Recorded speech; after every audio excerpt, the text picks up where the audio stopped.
It's a worst-case scenario the United States has never faced before, but prepares for nonetheless. What if an incoming president and his immediate successors were wiped out on day one?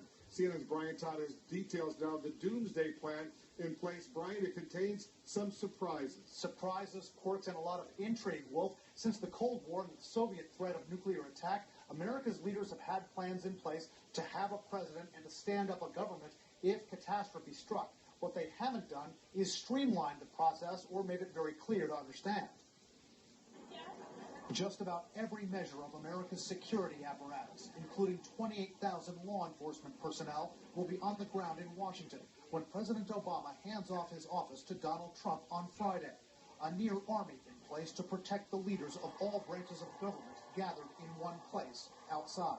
And while officials stress there's no specific, credible threat to this inauguration, tonight, due to a quirk in America's rules for succession, questions remain about just who would be in charge if an attack hit the incoming president, vice president, and congressional leaders just as the transfer of power is underway. Here you have a very confusing line of succession there. According to the Constitution, if the president and vice president are killed or incapacitated, next in line is the House Speaker, then the president pro tempore of the Senate. But what if something happened to them at the inauguration, too?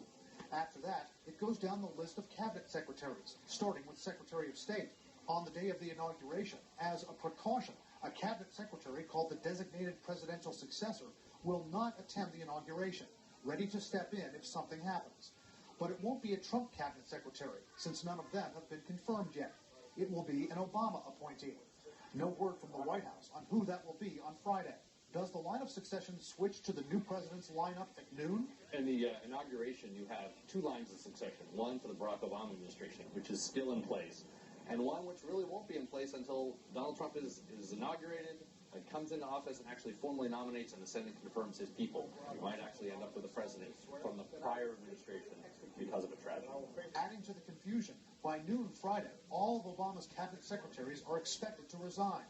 John Kerry, the current Secretary of State, would be the first cabinet secretary in the line of succession, but he's out of office by noon. Donald Trump's pick for Secretary of State, Rex Tillerson, may not be confirmed for another week or two. So who would be Secretary of State on Friday afternoon? According to State Department sources, the job would fall to the highest-ranking non-political official in the department, the Undersecretary for Political Affairs, Tom Shannon. One of the most obscure possibilities is that someone who is an acting Secretary of State, someone lower down the line of Secretary of State, State Department today, assumes the acting Secretary of State position.